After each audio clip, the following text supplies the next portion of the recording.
Some of you probably remember this computer. It's been running great, but I need to harvest some parts for it because I purchased something I really didn't need but really wanted, and I need the GPU out of this. So, off comes the back panel.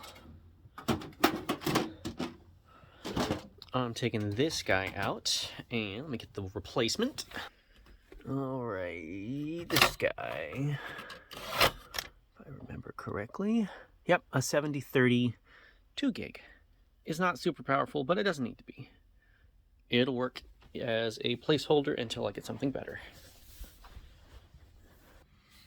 Okay, take out PCIe cable, power, so I need to get a screw.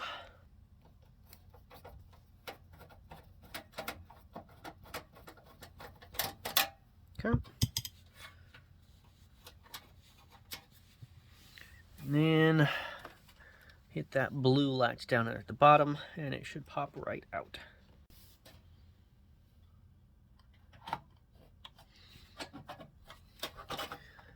It's in the socket.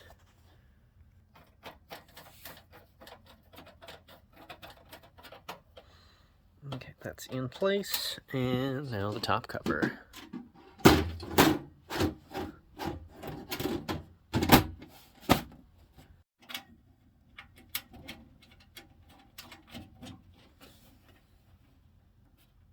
Okay, this computer is good to go again, and this guy, I'm going to gather the rest of the parts, and you'll see that in the next one.